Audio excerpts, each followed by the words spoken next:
Good morning.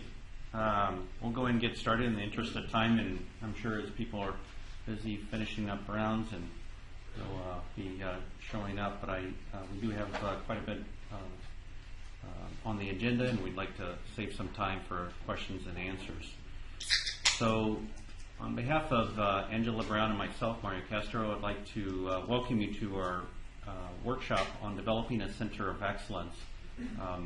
This is a relatively new workshop. We're building this off of the clinician educator portfolio, the CEP workshops that we've held over the last several years. And as people have developed their CEPs, we've identified other needs, and certainly one thing is developing how you develop your clinical center of excellence. And so this is our contact for the Office of Faculty Development. Many of you probably know Jen Mosher, who is out at the entryway, is our assistant in the office. And what we'll be covering this morning and going into hopefully wrapping up by 1 o'clock is really a panel discussion with 5 of our clinicians here at the university who have developed centers of excellence. We purposely have picked them at various ends of the spectrum, some that are starting and some that have been around for a while. And so it gives you kind of the full spectrum, because we knew it was a diverse audience of people at different levels coming here today. After the panel discussion, we're going to have just a brief highlight. Angela is going to talk about how do you fit this into your CEP. As you know, it's really important as we review these on our promotions committees that this really comes out across in your CEP. So Angela is going to cover that at the very end.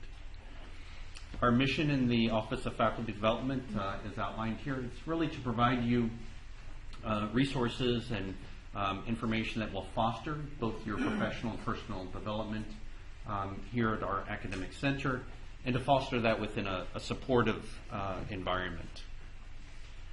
And so each of our panelists will have about 3 minutes to cover their center of excellence.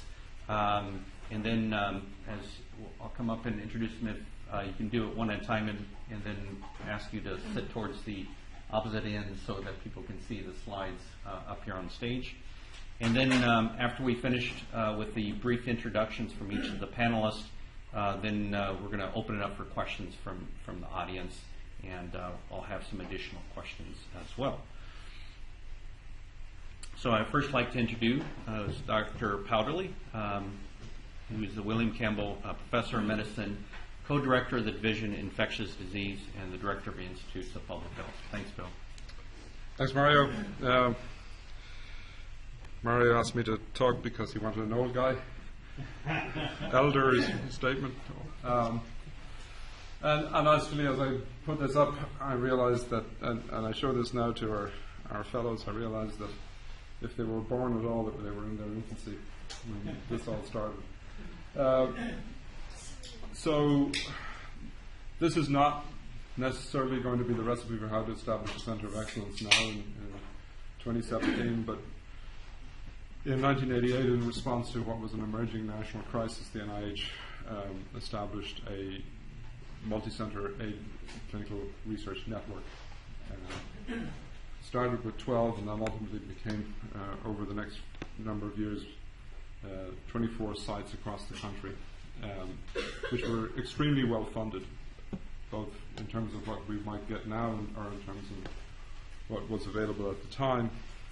And WashU applied and got one, and I was asked to run the clinical side of things because I was the only person who was doing any HIV clinical work. It wasn't my research area at the time, but I had started the only WashU affiliated clinic for HIV infected patients, which was at the VA. And this was in contrast to what you will hear about it. This Center of Excellence rose because we had NIH funding to create a clinical research center, and then from that we actually created a clinic.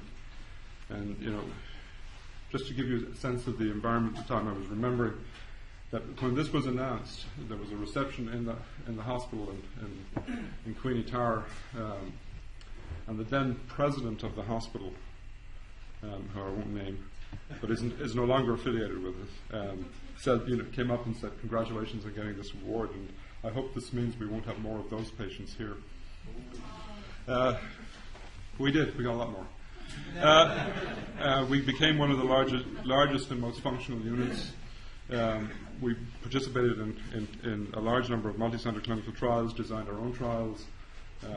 Most of the studies we did were collaborative with other centers, although we did a few studies of our own, but we also developed a lot of collaborations with other divisions and departments over the ensuing years, because we had the infrastructure to do HIV-related clinical research, and also we had a large and growing patient population. And one of the things we did, we were the first site in the country to establish a community advisory board, which was critical, and it's now mandated by many NIH grants that you have a community advisory board. We had one of the first in the country in HIV, and it was part of the recognition that getting the buy-in of people who are affected into clinical research is a very important part of what you do.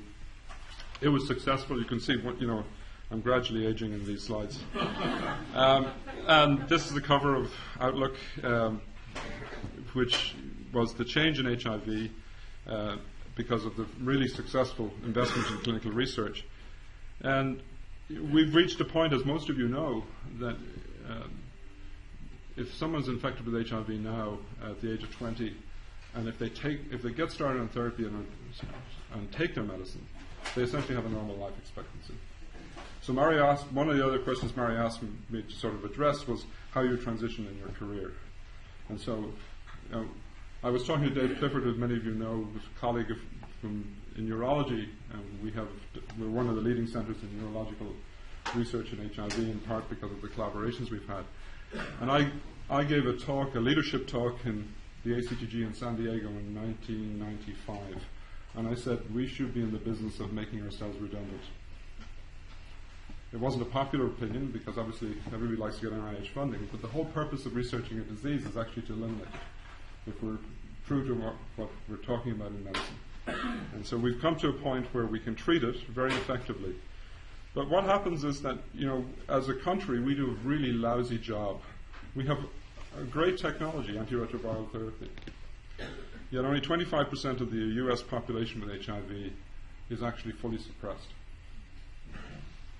And if you compare that to Australia or Western Europe, it's where it's about 56 to 60%, and the best country in the world is Australia, where it's 66%. So in other words, the issue for HIV, if you're serious about controlling an epidemic, now is no longer what is the technology, it's how you deliver that technology to a population. And that got me interested in public health, the application of medicine in its true translational form. We start as a clinical investigator doing translational research at the T1, T2 level, but if you're serious about it and you ultimately have the tools, you should be taking that into the community, into the public, into the population at a T3, T4 level. And that's what the Institute for Public Health does, and I'd be happy to answer questions about the resources that we have available if you're moving your activities into that. Okay. Thank you, Bill. Raleigh, go ahead.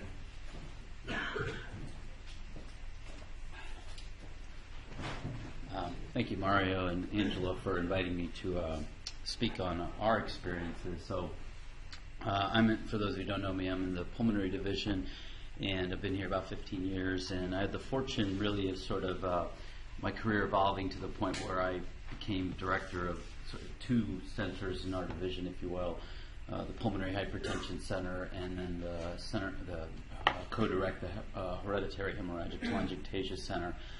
So I'm happy to sort of share my experiences and kind of the pearls of wisdom in terms of certainly developing in what I would call still in the earlier stages of sort of running a center of excellence. And first, I guess I would say is, and I'm approaching this from the standpoint of, advising people that might be interested in this, is before you embark on something like this, you have to truly know or justify, is there a need for a center of excellence in an area of your interest? And that's easier said than done sometimes, but I think the simple thing is there a hook for what you want to do? I mean, is it because you're involved in an area or interested in something where there's truly a need for multidisciplinary care, something that a place like WashU and BJ can provide? Are you dealing with a rare disease where people just have a poor understanding, whether it's something genetic or metabolic, whatever? Is it a genetic disease? Obviously, these often feed into these kind of centers of excellence. And then, are there new treatments, interventions? And this is where, for me, getting into pulmonary hypertension, I was just at the right time where we had a fatal and untreatable disease, and now we have 14 FDA-approved therapies, and life expectancy has gone from about 2.5 years to well over a median of at least 7-8 years, and many people living much, much longer. So it was just good timing with new therapies and interventions that required center-based care. And then complex therapies, whether you're talking about transplantation, complex infusions, or whatever, if there's a need in those ways. So I think you have to first be sure that there's a need for a center of excellence. I think it really requires a focused approach and true dedication. If you're going to be the director, you are truly the leader, and I think that there's a lot that goes entail with that. And I've always viewed what I do as sort of taking the approach of a small business. It's like I have a mom and pop shop or one store in a large mall here, and I do everything to try and further the center in terms of things I take on, projects, people I work with, and just any new endeavors. But I think that mindset of trying to nurture a business is what you have to think of when you're going to be a director. I think it's important to seek mentorship in just building a center. So it doesn't have to be in your particular area. It could be completely different. But if you learn from the experience of others, I think it helps. And being in this forum is one example of that. And then I would also impart upon you that to run any of these centers, it really takes more than one person. The sooner you realize that and get good people with you, the more successful you're going to be. A couple of areas I want to talk about is just your partnerships and sort of strategic alliances, they call them. I think certainly internally at WashU, I've been able to be successful because of these specific things. Really building a core team of healthcare providers around you, and I say specifically healthcare providers because it's clearly not just physicians. Lots of people in different disciplines have to be involved in building a center. I think you also have to figure out who your allies and your strategic partners are at the medical center. For us in pulmonary hypertension, we have such relationships in cardiology and radiology, just to name a couple, and we really fostered those relationships, and I think it's really important that you don't deal with just an entire area, but you really hone in on a specific person, a point of contact in these areas to be your ally and work with you. And then you try to integrate, or we've tried to integrate our workflow and our infrastructure with these key areas at the medical center. It allows you to try to build protocols and develop practice patterns that can be shared across the medical center.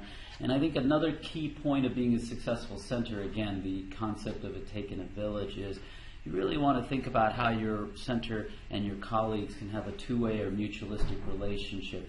Don't just think about how it helps you, but how it can help them. And we've really tried, whether it's clinical management, referral patterns, research collaborations, scholarship, lots of ways. And we try our best to make them feel like they're part of the center too, and it's not just a one or two person show.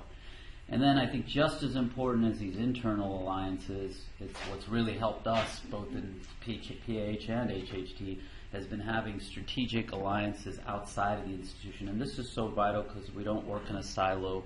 I think any chance you get for networking, you really need to take advantage of that, and you have to seek that out with your colleagues, and I've tried to do that. And a lot of things are pretty obvious, going to national meetings, being part of societies. But there are other ways to build that network as well and really get familiar with the community. Inviting somebody from another center to speak at your center, especially if you're in the early stages, can help build. I mean, you gain from the experience, but you also may gain a mentor out of it. Visiting another center to see how the operation is, adopting best practices in that way, and then being involved in multi-center projects clearly helps. There are other ways for networking too, not just with other institutions and colleagues, but there are all kinds of foundations, especially if you're dealing with rare diseases. I've been very fortunate that in both my areas there are strong patient advocacy organizations that have really helped us in terms of getting to be a part of a larger community. Industry connections. I know industry, that's sometimes a taboo, but depending on your area and what's out there, there's potential for great networking opportunities through things that industry might be doing, whether it's being in a clinical trial or attending a symposium or whatever. I definitely feel like that's been a huge thing that's helped us. I think the caution there is that you can get real busy and tied up doing all these things. It's to be focused and strategic about what kind of relationships and endeavors you take on in that sense. And then the last area I wanted to just touch on was asked of us is to how do you build your reputation as a center of excellence? And then obviously this is something that comes with time. It doesn't happen overnight, but these are some of the things that I've learned over the years and I think helped us get to where we are. First of all, there has to be some clinical excellence here, and I mean, otherwise, what's the point of having a center? And I think, beyond the obvious of practicing medicine, there are some personal traits and attitudes that I think you have to adopt. Number one is accessibility at all times. I mean, if you're the center director of a center that's going to be referring patients from throughout the region, you really have to be accessible to your colleagues, your referral pattern, your people who are going to refer to you. And this goes when you're here, when you're not at the medical center. So I think it's just really important to be highly accessible. I think communication has to be really a strong part of what you do in terms of working with the people that you're going to take care of these patients that you're co-managing and that the ones that are referring to you. We often get cited as a medical center that we don't communicate with the community very well, and that's something I've taken very seriously, and I think that's helped, and I think physicians are appreciative of that communication. And then there's a lot you can do from a marketing standpoint, and I think you have to think that way. It's not, again, that business concept has really helped us. And I put down a few things here that, really, first off, leveraging what a great place you are at. I mean, the reputation that this institution has is tremendous around the country, so don't be shy to use that when you're in conversations or meeting people. The hospital physician relations office has been really helpful to me over the years in getting the word out about our center, about connecting me with physicians, even in potentially organizing talks that you can give in the community to promote your center at the early stages. I think periodically Dear Doctor letters we've sent out highlighting any major milestones in our center, studies that are ongoing, and that's a great way to also promote and build reputation. The DOM website provides opportunities for advertising what you're doing. We created a center pamphlet, and it's in your packet, and I'll show it in a second, but it has a lot of basic information that could be mailed out to your referring doctors. One thing we've not done, unfortunately, is create our own website apart from what's in DOM, and that's something that a lot of the centers are doing. And then I would highly also encourage, if it's appropriate for your interest, is patient outreach as well, too. There can be no better ambassadors or people to advertise your center than the patients, and if you're in an area where there's a tight patient community, it can help tremendously. This was the pamphlet I mentioned that we put out a couple of years ago, and it lists sort of the merits of why to refer patients and some of the services provided, and contact information, which is often a challenge for referring doctors, is who do you call and how do you get them into the center. This was done with the assistance of both on the hospital and the university side. And then lastly, I wanted to just say other ways to build your reputation nationally certainly is, in your disease state, is there an accreditation program for whatever you're interested in? And if there is, then you should definitely learn about it, adopt the criteria and best practices that they put forth, and then attempt to get that accreditation, because it really does carry a tremendous amount of weight around the country. Obviously, any scholarship and publications, but it could be not just original research, it could be reviews and editorials, things like this that really elevate your center's profile. One of the things that we have found very successful over the years is to host our own CME conference, and I think it's really been a great boon for again marketing our center and increasing referrals. Being a part of clinical trials and registries, multi-center, as Dr. Powderly mentioned, these are always great ways to enhance the reputation, and again, the WashU name carries you tremendously. And then lastly, I would also say if you're the director and you have a lot of people working with you, don't just think about yourself. You really want to also try to elevate the reputation of your colleagues, whether it's your nurse practitioner, whether it's your fellows, whether it's one of the colleagues in another division that's an integral part of your center. Look for opportunities to help them grow their own reputation, because if that grows, then your whole center's reputation grows. So that's kind of the mindset I've taken, and I think it's worked fairly well for us, and it's opened a lot of doors, and I appreciate your time, and I'll happy to answer questions later. Thank you, Morali. And moving on to that same theme, that genetic diseases, I asked Dan Rosenbluth to present his center here. And this is not to really push the pulmonary division, by the way. All right. So, thanks, and I think Bill and Morali have brought up some great points. I'm going to talk to you a little bit about my experience developing the Adult CF Care Center. So I started doing this in 1995. I don't think I'm as old as Bill, but I do have less hair. But anyway, and I actually was not the first person to do the CF Center. A very good junior faculty member preceded me in starting the center, and he ran into a number of difficulties and probably didn't have all the support he needed, both from the hospital, both internally within the division in terms of other people helping him, some of the things Morali alluded to, and he left. And that's how I was recruited to it. So just to give you a little background, in the early 1990s, only about 30% of patients with CF were 18 or over. But the trajectory and the writing was clearly on the wall as to what would happen. And actually, Children's Hospital here, the CF group, was one of the more proactive groups, and they realized that they're going to have to do something for adult care. And they really tried to push on the pulmonary division to get someone to do adult CF care. They were supportive, but they kind of also wanted to do it within the confines of Children's Hospital and the way they were doing things.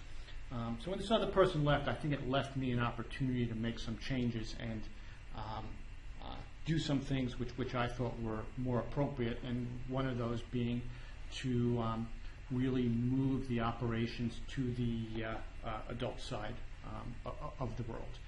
And really, my colleagues at Children were really very supportive, both in mentoring me, teaching me about CF, because there really wasn't a lot of adult pulmonologists who knew much about CF, helping me to adapt. And with the change, I think the division realized that more help is going to have to be provided, and I think we developed a group of, even though I was the main person, and I think that point that Morali made about accessibility is really important early on in developing a center. Because if you're not accessible all the time, people just aren't going to come to you, and you're not going to, and you're going to fail. But you can't be accessible all the time, so you've got to have a few people who can help out with coverage, things like that, and really develop an identity for the center. The other thing I benefited from was foundation. So the Cystic Fibrosis Foundation also saw this was coming, and they started providing grants for adult practitioners to get into CF care and to develop adult CF centers. Ultimately, they developed an accreditation process, and ultimately they mandated that all pediatric CF centers had to be affiliated with an adult CF center. So that really helped on, and they've been providing funding for our CF center continuously, including larger funding for research as the time went on. The other issue I had was other support. So these centers often are multidisciplinary. I needed support from social work for a lot of the psychosocial issues that were going on, from nutrition, because that's a big part of CF care, and I also needed nursing support. And some of that stuff we really were trying to get from the hospital because we just didn't have the money to support it. And they had previously bought on to some limited supports, but one thing that benefited us was a lung transplant program here, because ultimately the lung transplant program is very important to the hospital, and they saw a CF center ultimately, unfortunately, as a feeder for them. So developing a relationship with thoracic surgery, they were really very helpful. Joel Cooper, Alec Patterson went to the hospital for me to advocate for more support for the CF center, and that was successful, and that's a relationship that we've kept on going throughout these years. So with all these things, the center has grown. It's developed national reputation. The other thing I did, which I forgot to mention early on, was there were a few other adult CF centers already out there, and one of the first things I did was visit one, because I wanted to see how they were doing things. No reason to always reinvent the wheel. I mean, I didn't do things exactly like they did, but it gave me a lot of great ideas and also support when I was advocating for certain resources that I could point to other academic centers of excellence that were doing this. So with all that, I've got my 4 bullet points. I think it's important to recruit local collaborators and mentors, both within your division and outside of your division. Engage national experts and learn from their experiences, if they are. I mean, no reason to reinvent the wheel. Engaging local and national foundations like Morali talked about, including patient advocacy groups, can really help. If you've got patients who are coming to the hospital and say, we need this, which actually did happen, it really helps. And then my final point is, leverage some of the downstream benefits to other providers and to the healthcare system. I mean, even just recently, we've needed some more nursing support, and we went to the hospital and say, look, we're willing to partner with you in getting some more nursing support, but ultimately, as we move to these accountable care organizations, we're going to have these patients. So we might as well start taking care of them good and keep them out of the hospital, because ultimately that's going to save them money down the road. If you're developing some type of vascular center, obviously that's going to help the vascular surgeons, things like that. Engage those people, get them to advocate for you, and hopefully that'll help with everyone's success down the road. Thanks. Thanks, Dan. Next we'll ask Alex Joyce. Thanks, Alex. And she's going to talk about her Center of Excellence and inflammatory bowel disease. So just to let you guys know a little bit about inflammatory bowel disease, I was sort of lucky because our center was started based on other physicians not wanting to take care of these patients. So maybe I had a population that inherently, they say build it and they will come, but that might have been what I was fortunate enough to sort of walk into. These patients were considered very high maintenance for a GI practice, where most gastroenterologists want to sort of scope poke, get out of there, and never talk to the patient. So as a result, I think that's where the center was built. So I was very lucky because most referring physicians were very happy to move patients in my direction. And then maybe the second advantage was that I realized that very early in my career that I really like taking care of these people, because when they're well, they're the nicest patients you could ever imagine. And I think the problem in GI is that we tend to take care of sick people and we never saw the healthy ones. So I said, oh, look at this. If they're healthy, they're actually great patients. So that's sort of where I came in. And I first actually, after my fellowship, and I was very fortunate that I trained in a place at that time, there were only 7 centers of excellence in the country, and I was fortunate to train there. And I knew that's what I wanted to do with my career. So I ended up moving to the University of Alabama, where we built a center there. And that was the same thing. There was nothing around. So I got some experience, and I learned from my mistakes, and then ended up moving here. Here we had a little bit of a revolving door because it was very hard to keep physicians that specialize in IBD at WashU, probably for a lot of reasons, but everybody kept on leaving. So when I came in, we had all these patients that were sort of floating around and nobody knew what to do with them. So that's sort of where I came in. And I think I've always approached medicine as a business. And I've always said, if you approach it as a business, you're going to have this model where you serve what you need to do. And I always think of my experience at Trader Joe's, because I love Trader Joe's, a foodie as a gastroenterologist. And I said, why do I like it? Well, I like it because it's one-stop shopping, right? You go in, you get your stuff, you get out. You have good prices, it's convenient, good parking, you got good variety, quality, easy in and out, convenient hours, good customer service, somebody always smiles at you, and you can get your hair done and pick up flowers while you're there. So those are the sort of things that I really like about my supermarket. Well, if we use something like that to build a center, I would argue this is what I've used, and it's worked out really well. If we say that there's many choices in healthcare, just here in St. Louis, you go to SLU, Mercy, St. Anthony's, and we have a lot of choices. Why would somebody come and see me? And I would argue that that's probably one of the ways to approach a center, to say, what do we offer that somebody else doesn't offer? So when we look about this supermarket shopping, one of the first things we say is, I want to build a center of excellence instead of my supermarket. So if we look at this one-stop shopping, I would echo what we've talked about before, which is this idea of multidisciplinary care. I want somebody to be able to come here and say, listen, if I see you and I need to have an exam under anesthesia, can I see a colorectal surgeon this afternoon? Absolutely. I got them on the phone. They're in my clinic. I can get you seen immediately. You're anemic. You need iron. Let me see what I can do. You need blood transfusion. So this sort of idea that you've developed all these relationships with different providers that might be completely out of your area of specialty, but I know where to send you to get the help you need. The other issue is that we've been really good about working with Barnes-Jewish West County. So there, I've actually talked many a time to the emergency room physician, so I know how to get my patients in and out. We don't see many of our patients downtown because of the hoopla associated with the emergency room. So my patients don't like waiting, so we say, hey, listen, can I get you referred out there? So these are the relationships that have worked really well for my patients. Price is important, ultimately, and it's not only making sure these patients are in your network, but up front, we have everyone evaluated to make sure that they're not going to get a huge bill from me for seeing us in clinic. So I don't want those surprises, because those surprises are the same ones that go back to the referring physician, and they'll say, oh my God, that doctor charged me $5,000. No, I should have upfront known that their insurance wasn't taking care of. With affordable care, it's been a little sketchy, the insurance process here at WashU and Barnes. The other thing is patient assistance programs. That's really important, because I think that when you look at what patients are looking for, they want to get the most bang for their buck. And the one thing that I can offer is enough of a relationship with different providers to be able to say, hey, listen, we're going to give you a patient assistance card that should lower your cost to $5 a month. That, Humira that's advertised as being an awesome medicine with a Ferris wheel, that really should be a very low cost to you. Figuring out what is the best way to approach it. Do you infuse through WashU? Do you infuse through Barnes? These are the small details that make a big difference. When we think about convenient to our home, we're looking at easy in and out. Are there hotels in the area? Are you able to provide that information to patients? And that's what we'll do. Patients up front will say, hey, you're coming in from Indiana, Arkansas. We have to do this radiographic testing this day. The next day you're seeing a surgeon, you're seeing a GI doctor. Why don't we see what services are available? We do have a hotel option here. It's a little expensive, but more than 2 people, you go to the jury. So these are the sort of things my staff is able to talk people through and try to help them with some of the smaller concerns.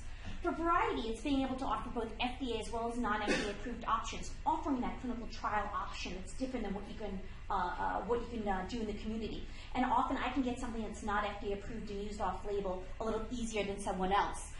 So that's one thing we certainly can do. Minimizing the callbacks. So the portal has actually been huge for us because I think patients want instant gratification. And a callback really sucks through a lot of the time of your staff. So it's little things like trying to make sure we use the portal much more effectively. We tell everybody, if you send a portal before 4, you're going to get an answer before 4. So making sure patients know that's as quick as calling me to send a portal. And effective checkout. Somebody checks out, everything should be checked out immediately. You should be able to get appointments with whatever referring physician you need up front. If not, patients don't like it because they're leaving without an answer. And number 2, your staff spends such a huge amount of time calling patients back. As far as parking, I make sure that everyone has directions and a map of exactly how to get to our practice. Because we practice a little more at Barnes West now, we actually have a lot easier time with parking than over here. But it's a matter of telling patients, hey, it's going to cost you this. You can get a stamp to get a discount. That's the sort of information we include when they come in. Convenient hours. Most of our clinics open at 8, but my patients work. They have to work because they're young. So we actually start clinic at 7 in the morning. We'll scope at 7 or 6:30 in the morning. And that idea is you have to cater to who you're serving. And good customer service is huge. Hire a staff that has a passion for what you have. They go out of their way. I'm not a specialist in dermatology. I joke and say a mole probably looks like a pimple to me. But I know who to send you to if there's a question. If you have hypertension, Mario, I have on speed dial. he might be out jogging or whatever, but I tell him, hey, can you see this quick asthmatic for me? I think you really just have to develop a good relationship. And I think if a physician sees that even if it's something that's outside of your specialty, you're able to help patients, that referring physician will refer back to you again for something that they know you treat. And they realize that for the downstream revenue issue, it's the fact that I actually will do radiology tests, I'll send you to cardiology, pulmonology, whoever it takes. I'll still be that source of information regardless of whether it has something to do with our services. For lab and radiology, it's a cost issue. For us, if you get labs done at Quest or LabCorp, it's a little more expensive than here in the hospital, but maybe there's some that's different. So knowing that cost issue and knowing how to get things done effectively and quickly. And lastly, I'll emphasize that idea of communication. It's really calling everyone back and being available via text or phone. And I'll tell you, it's sort of interesting because although I'm available, I'll say nobody ever calls me at an unreasonable hour or says, oh, you'll send me a quick text, hey, can you call me about this patient, but I know it's 9 o'clock at night, I'm perfectly fine with you doing it tomorrow morning. I think they'll value the fact that you set limits on your time, but that you're available to answer their questions and ultimately see the patients quickly. But that's the sort of things that I've learned about our center and a little bit about what we do and the success that we've had in our practice. Thank you, Al. Thanks. Our last faculty member we're going to highlight this morning is Tim Young. And Tim's going to give us a different perspective, as you'll see with this educational program. Thanks, Tim. Thanks. Well, they saved the worst for last. So yeah, a different perspective from my standpoint. And I just want to make a few points about this and how it all ties into the CEP. And these are, I think, the bullet points that kind of led me onto the journey that I'll describe to you in a little bit. First of all, I would have, I'm preaching to the choir since we're all in a CEP workshop right now, but I would recommend getting your portfolio reviewed, critiqued, and advised by people in the crowd. About a year ago, I attended my first workshop. I heard Angela speak. She brought a sample CEP bill, sat down with me, looked at it for 20 minutes. He told me, well, this doesn't belong here, or this is a much bigger deal than you're making it out to seem. It needs its own section. So bring your own sample and see kind of how to develop it so that it's what it needs to be. The second bullet point is to utilize resources that are here and also connect with other people. So we've heard a lot about mentorship, and I'll say from my standpoint, when I had this idea to develop something, I did not know who to turn to. I literally asked my division chief, Ben Humphreys, this is my idea, what do you think of it? And he said, it's a great idea. I said, how do I even go about getting this off the ground? And he said, well, this is who you need to talk to. Talk to Matt Sparks at Duke, talk to Joel Topf in Detroit, talk to Keener at Hofstra. These are the people you should email, and I emailed them, and it took off as soon as he told me those three names, and I did not know where to turn to before then. Third point, you need shots on goal to ever score, and I had a couple shots miss before I scored, but with each reiteration of this, you learn something, you get feedback, and you are able to improve on whatever project you want to do. Last point is that I think when you're developing something, be it a center of excellence, I was actually unaware that I had established a center of excellence until I got asked to speak at this. That being said, you want to contribute in a way that you enjoy. So the backstory here is I've been here only about 5 years or so, and I came from Chicago.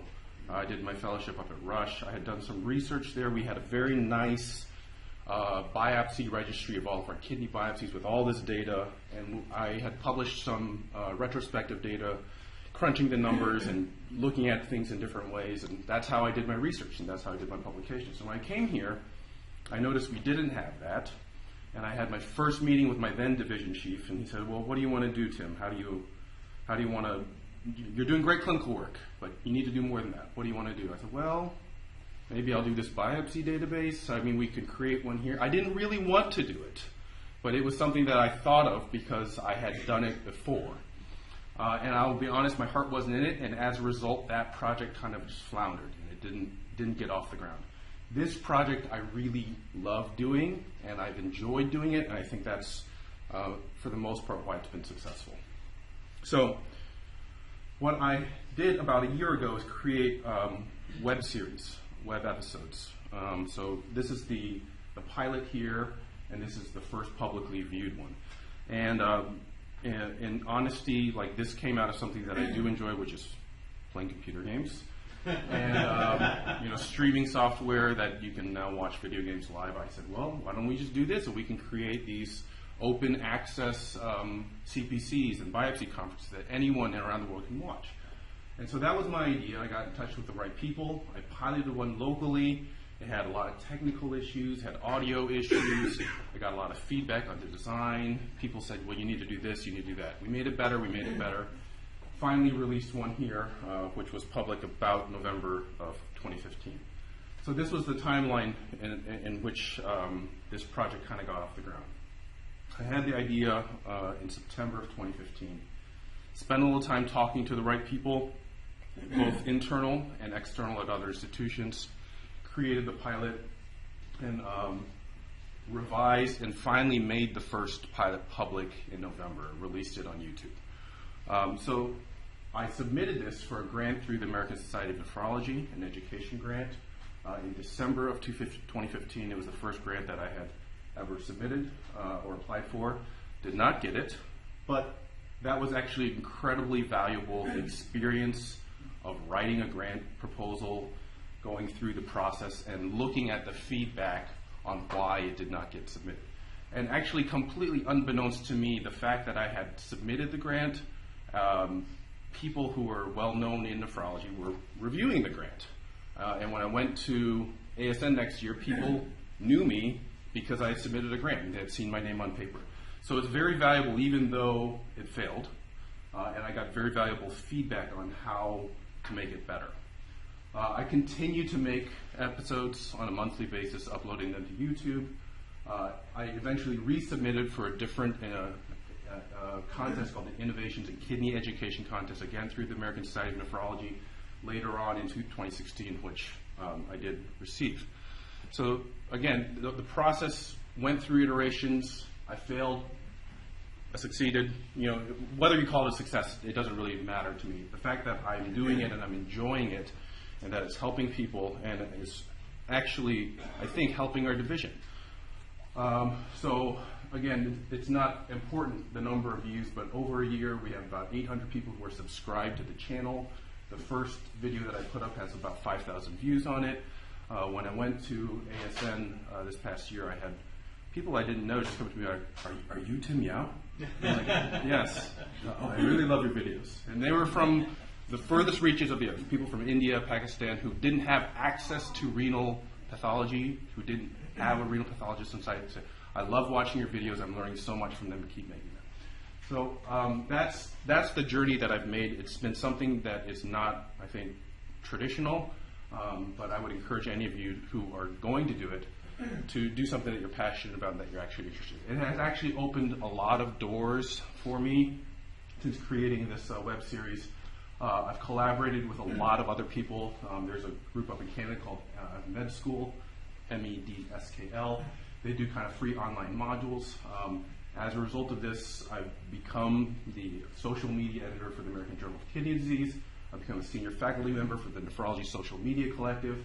I've collaborated with other people doing free open access nephrology things, GlomCon, Renal Fellow Network. All of this is oozing with nerdiness, but I am a nephrologist, so it's acceptable. And NephJC is Online Nephrology Journal Club. Neph Madness is kind of like an homage to March Madness, except instead of making a bracket of basketball teams, you make a bracket of nephrology topics. So it's led to a lot of opportunities, which I've really enjoyed doing, and at the same time, I've still stayed true to what I've wanted to do, which is be a clinical educator.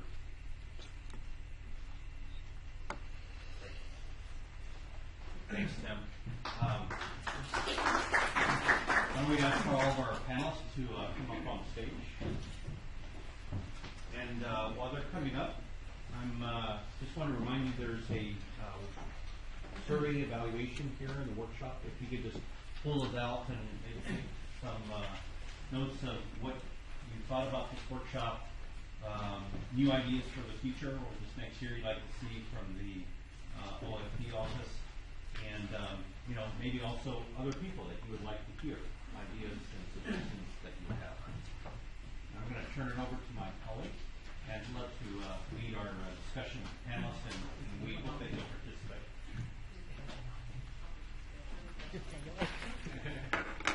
So thank our panelists for their really interesting presentations. I think we've heard some 5 very unique stories about creating a center of excellence, and I think many of you are probably sitting there, maybe kind of like Tim. You may not realize you have a center of excellence, but you do.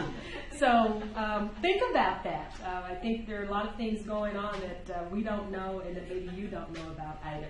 So the first thing, let's open the discussion up for questions and of our panelists. There's a mic to pass around, and I think here's one as well.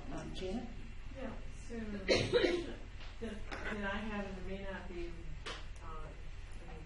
may not be an answer. What is the university's, does the university or the medical school or the department have any particular requirements,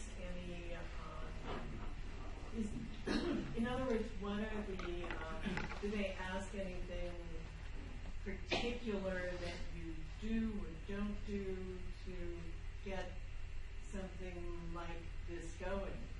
I mean, were there things that you didn't do that they wanted you to do, or requirements, restrictions, that sort of thing? So WashU is a very decentralized body. As far as there's no university restriction on what faculty can do. I don't think the school has formed an opinion on it one way or the other. I think the issue really within the department is as much as anything is what can you make this fit into what you do in your day job? And if you make it your day job and you're good at it, as people here that find that you'll be successful. I don't think,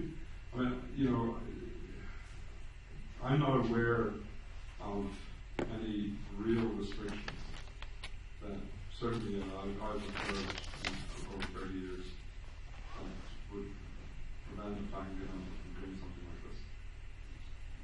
You run it by your division chair, though. I just wanted to know what else I have to do because. Yeah, I mean, my own personal experience, our division chair wanted a little bit different title for when we did our Center for Smoking Cessation, and so yeah. But as Bill mentioned, very decentralized, right? I would reiterate the point though is think about this as a small business. Think about doing it as a business and have a business plan. If you haven't done it before, try to think about where do you want to be in 5 years, and how are you going to get there? Because if you're serious about it, there has to be a little bit of time. I think it depends on what your needs are to get launched. I mean, obviously, the more resources you need, the bigger uphill battle that you're going to have. And I think the other point is just that one way, or when the powers that be are more responsive and in terms of restrictions and stuff, is when there's a network already in place and when there are established guidelines for how a center needs to be set up, whether it's CEP or pulmonary hypertension, and especially if it involves the hospital, that's where you get a tremendous amount of help, because these kinds of certifications and being these networks means so much more to the hospital, I think, sometimes than the medical school. And I know, personally speaking, that when our center really took off was when the hospital appreciated what we could provide and stepped up with resources. And then when we went through our accreditation, they are financially supporting us as well as us getting our accreditation. So if that's in place, leverage that to get the help you need locally. So is the accreditation through National Society? It can be through a lot of things. I mean, there's I think something like 150 or so certification programs, or maybe even more under CMS. So a lot of programs are through the government, and then a lot of foundations. The CF Foundation is who runs their accreditation. The Pulmonary Hypertension Association and CureHT run our accreditation program. So it just depends on your individual condition or disease state.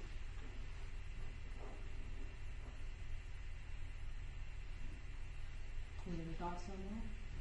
Any other questions? I know you have some questions from the far back. So for those of you who have, like, separate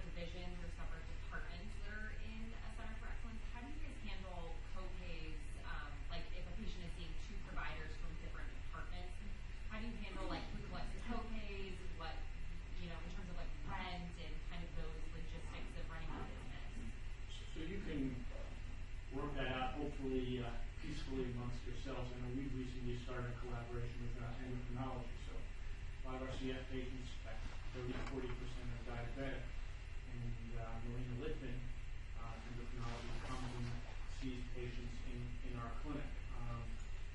We worked out an arrangement where we've got the rooms already, for our regular clinic, so we'll pay the overhead there with regards to the rooms, and then they generate separate charge tickets for the pulmonary people who see them, and then for the endocrine people who see them. So it really shouldn't be an obstacle there, and that's one of the things, talking about your market, which really makes things attractive to patients, but even more than making it attractive to patients, it really raises the level of care that they're getting, so they're really getting value for it. Well, we do the same thing in our practice. So for colorectal surgery, when they're in our clinic, they separate a separate billing charge. We actually have separate rooms, and the overhead is paid for separately, because colorectal will still see their own patients, but patients go back and forth on basically the same side of the hallway.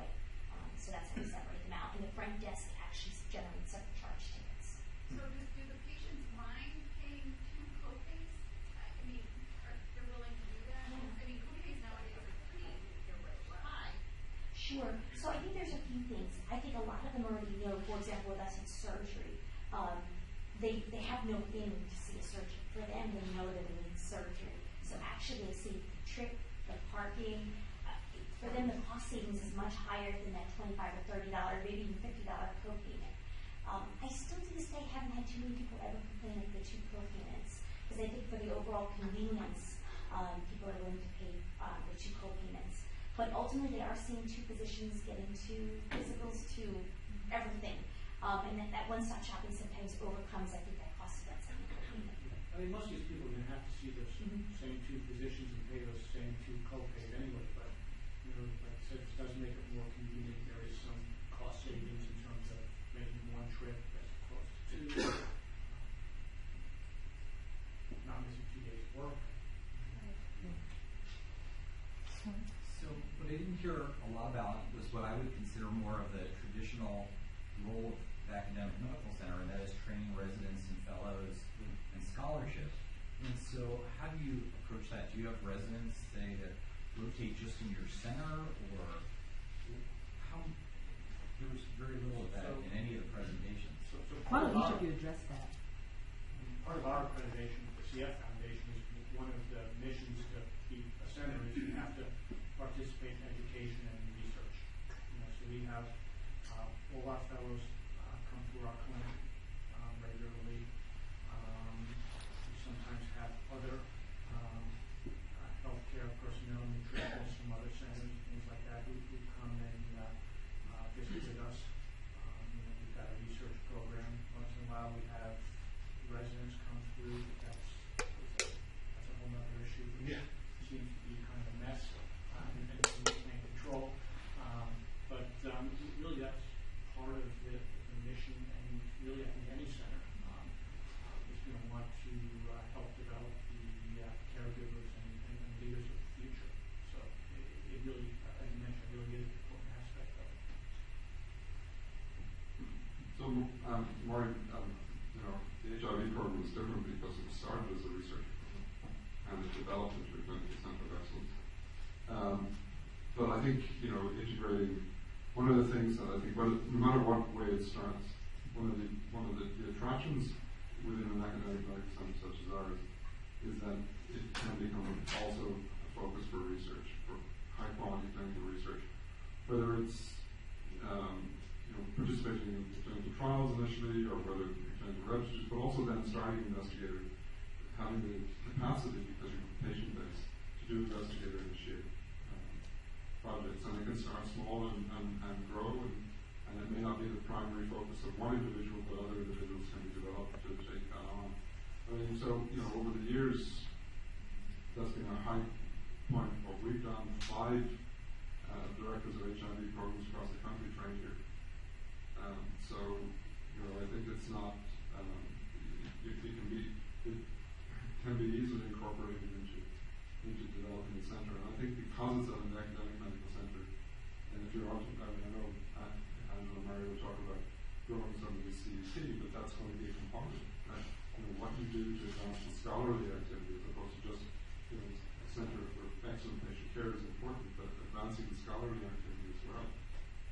think it may not be emphasized, but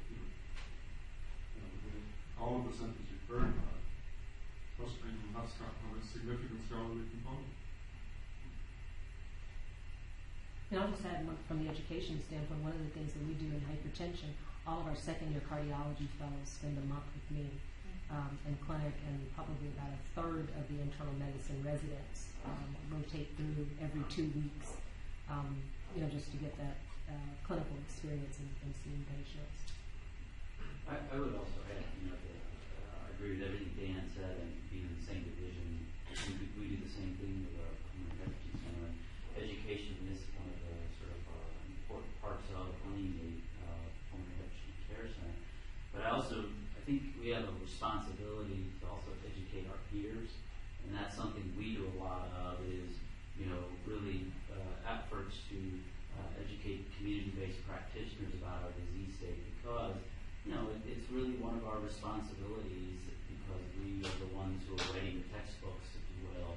And I've tried to do a lot of that over the years, and I think it serves multiple purposes. One, we are fulfilling our education mission, but at the same time, it deepens the relationships between the community and us, and that's that whole business mindset. Again, there has to be a hook for them to send their patients to you, and for patients to make the trip. I mean, as many of, I'm sure folks up here will tell you, we have patients coming from 200-300 miles away on a regular basis, as many of you probably do. And to do that, there has to be a selling point. So I think by being, a pillar of education, not just for our trainees, which is important, but also to our peers, is really an important role of any of our centers. Any other thoughts about that? Okay. Any other questions from the audience? One of the things on the CEP is developing is about national reputation. And if you look at the APGAR document, particularly from the promotion phase, from assistant to associate professor, it talks about national reputation and having contacts outside the university. When you request your letters of support for the promotion process, more of your letters moving from assistant to associates have to be from outside of the university. So I'm going to ask our panelists, talk about developing those relationships outside of the university on a national and even an international level.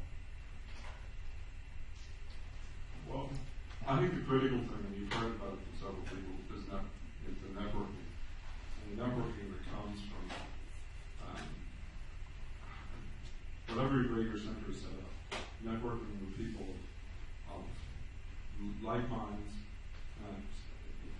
institutions that were your peer institutions in particular, because these are the people who ultimately will be able to attest to the fact that you have a national reputation. That networking will lead to opportunities to talk at national meetings, to be invited by your friends to give a talk at their institution, which is important. Use those contacts, use those friendships. And work is both academic and social, because you will make good friends and you start dealing with similar problems. I mean, you don't necessarily have to have a new disease, but one of the things about the HIV program in 1988 is we were extraordinarily fortunate from an academic development perspective. There were no old farts to tell us what to do, because HIV was a new disease. Right? So we had to learn our organizations together. We networked as a group of assistant professors. And I still go to dinner every meeting with the same group of people I went to dinner with in 1989, friends I had made there. And they have also advanced their careers over the last 30 years. And so that networking is really, really critical. I agree completely, and I kind of alluded to that a little bit in my slides, but there's no doubt in my mind that my success in being able to do what I've been able to do has been because of that networking. For me, when I got started as a fellow in pulmonary hypertension, was still fairly new. There was really not a direct mentor for me here who was doing what I was doing. So I looked externally, and early on, I made some great relationships. I spent a couple of weeks during my last year fellowship at another center, as somebody brought up, to learn about how they ran their center. Through endeavors like clinical trials and registries, or at these meeting some of these people and then building a relationship over time. You can't sort of force it, but hopefully you will find people that you really like and look up to. And, I think it's important, especially for young people, to not be afraid to ask somebody somewhere else to maybe be sort of a mentor. Again, you don't want to be inappropriate in somebody you barely know, but if you gotten to know them a little bit, specifically sort of more formalize that relationship. Could you be a mentor for me, and maybe periodically check in with them and bounce ideas off of them? I think, as I mentioned, inviting some of these people to come speak or be a part of something you're doing, like a CME conference or a stay-along symposium, that's a great way to give them a chance to look into your world, and then when you come back to them, ask them, I need advice on something. They have a strong connection, because these are busy people who know lots of people. How are you going to stick out to them, from dozens of other people at other institutions? But I think those networking opportunities are really important, and if you build that sort of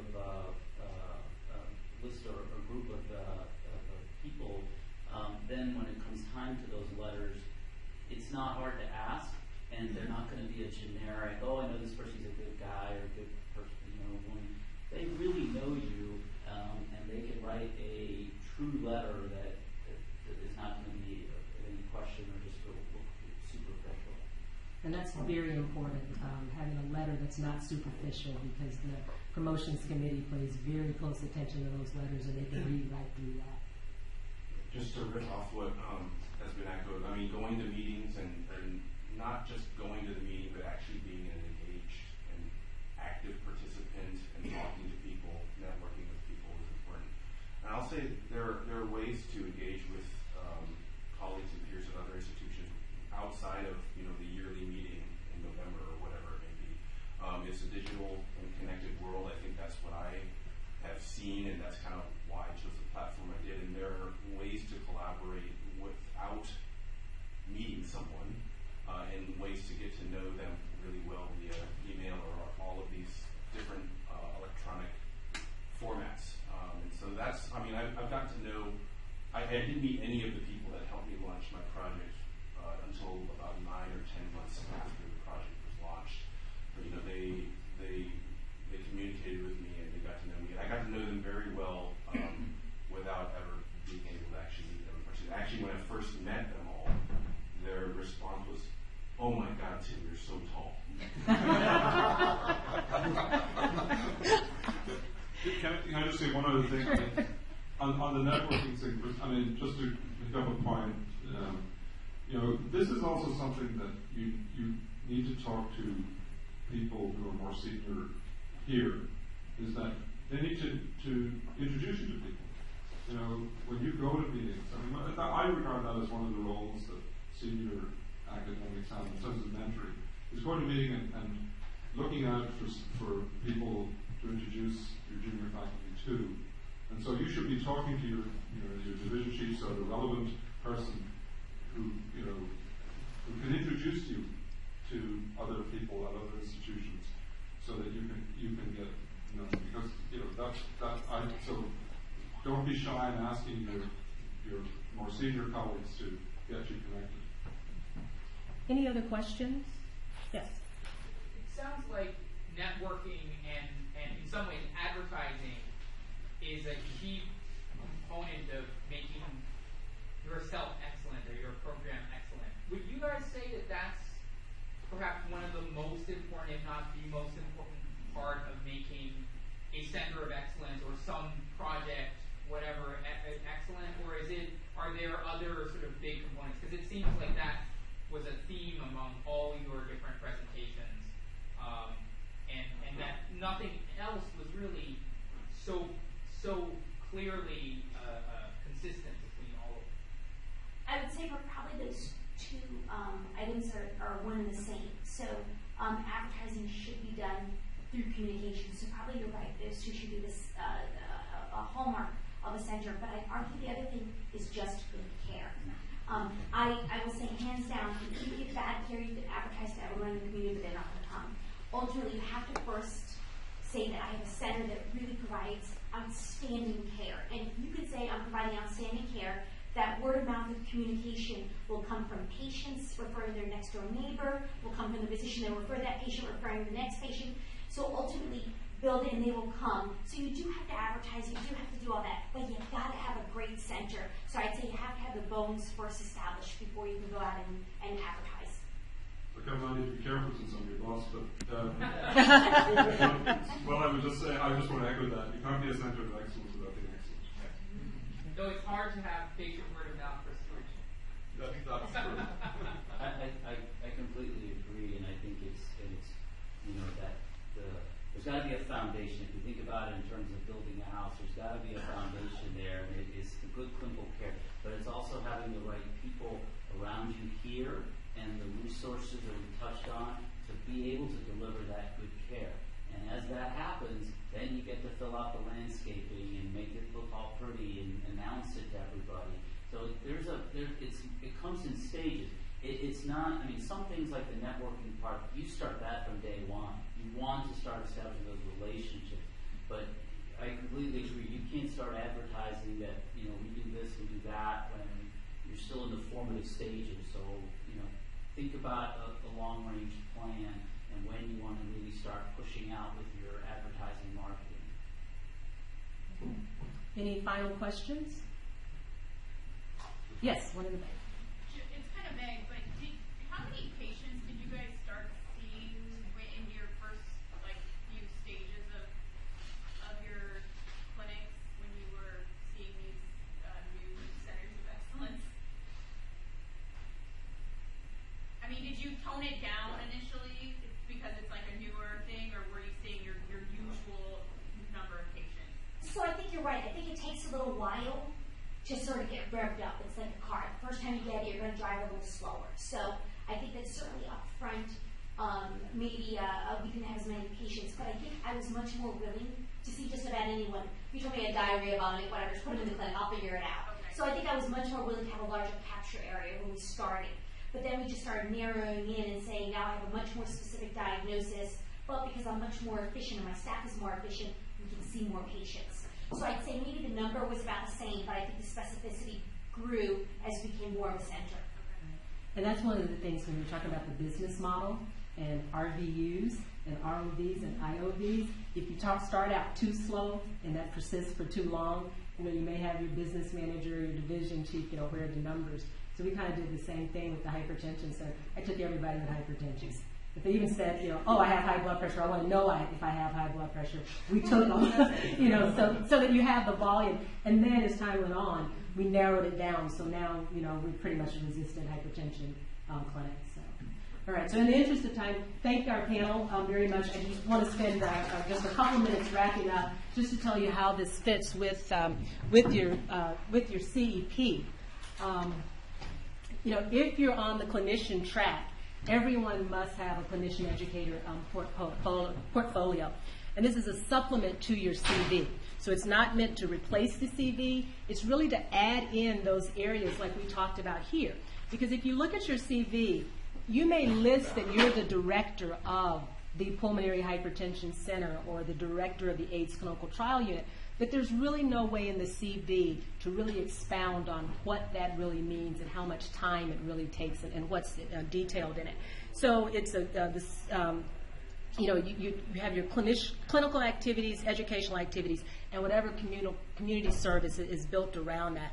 And it really does showcase the quality of your expertise. Keep in mind that when you're up for promotion, the members on the promotion committee are not internal medicine docs.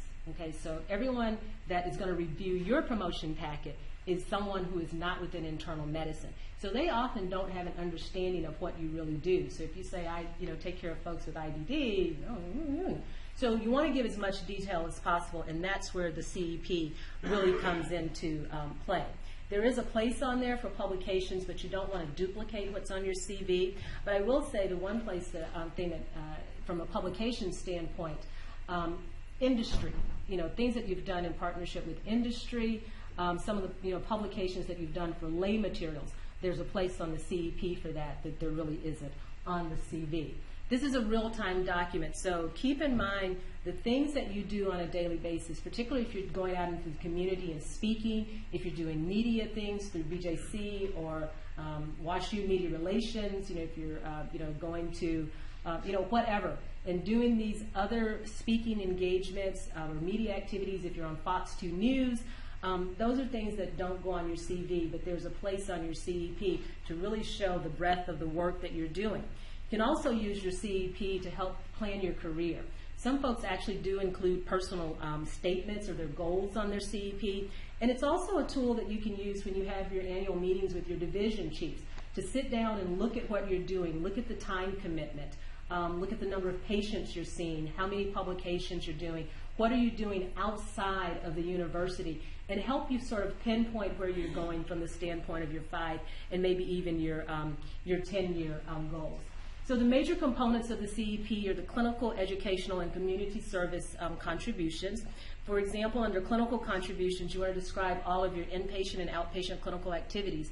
And this is where if you have a clinical section, clinical center of excellence, where's the location? What service do you provide? Inpatient, outpatient. And in this, you want to include the time. The goal here is to give as much information as possible without being wordy. But if you have 5 clinics that are, 5 half-day clinics where you're seeing 15 patients a day, you're educating residents and you have a fellow with you, that's what you want to include in your CEP so that you can really get a sense of what you're doing. If it's an inpatient service and you're doing consults 2 times a month, what does that entail? If it means meeting with a multidisciplinary team, for example, with inflammatory bowel, if you have a bi-weekly meeting with the colorectal team, with the social work team, include all of that in there. Again, showing the breadth of what you're doing from a clinical standpoint, and specifically what your responsibilities are, but putting it in terms that non-clinical people understand, because there are basic scientists on these committees who don't understand a lot of the clinical work knowledge. Developing methods to improve quality and efficiency of clinical care. I think the example that Tim has of developing the web videos could potentially fit into this area. There's an area on educational activities where social media, YouTube sites, videos, CDs fits in. I don't have that slide here. But basically, what was the area of need and what did you develop around that need? Did it have to do with guidelines, outreach clinics, policies, and procedures? Did you do this alone? Was this in conjunction with a panel or a team? Explain all of that. What was your role in developing this? Clinical trials. We usually don't include clinical trials on our CV, but there is a place on the CEP. In this situation, you don't include any of the budget information, but what was your role in the trial? And include non-governmental granting agencies as well. If you're a director of a center, you have administrative responsibilities. There are people under you, whether they're nurse practitioners, social workers, medical assistants, your clinical research nurse or whatever. Do you have a training program built around this? Do you provide PA oversight? But again, describing your role as to what this entails and what your time commitment is related to this. Now, the second part, and really part 3, and this goes to the community service contributions, participation in local, regional, and national committees. Very important that you include this, and this is where the networking comes in. If you have any leadership roles in local societies and so forth, that goes here, describing your role, the time commitment, any participation in editorial boards, manuscript reviews, grant reviews. All of that goes towards the community service. And the networking, I cannot emphasize that enough for developing this. Media activities. You're not going to find this on your CV, but BJs always, or WashUs, are always calling, wanting someone to go on one of the radio shows, one of the TV shows, to either talk about a topic, talk about something that's in the news, talk about your research potentially. But you want to make sure you include that in your CEP. If you're on any of the hospital public relations community outreach events, like for example, the Go Red for Women, if you've been a speaker there, that all goes on here. Again, it's just showing the expansion and the width of your expertise in your clinical area. But this all goes towards the community service part of your CEP, showing them what all you're doing beyond just the typical scholarly things that are captured on the CV. So in summary, if you go to our website, internalmedicinefaculty.bristol.edu, you'll find the APGAR document, which lays out all the responsibility, all the requirements for promotion. And as I mentioned, particularly if you're going from the assistant to the associate professor level, the national reputation and the networking is a really important part there, because you do have to have letters from outside of the institution. We have examples of the CV, which has to be in the WashU format on the website as well. And we have several examples of the clinician educator portfolio. You'll also find some tips for creating your CEP. There's one document on there that goes through each section and gives examples of what to include in that section. And then there's some examples of the CEP as well that you can look at. Everyone's CEP isn't going to be the same. Some folks have more of a clinical focus, some have more of an education focus. We'll try to have some examples of both on there. So thank you very much for participating. Please remember to fill out your evaluation for this workshop, and pay attention to your email for our next activity, which will be coming up in a couple of months. So thank you very much.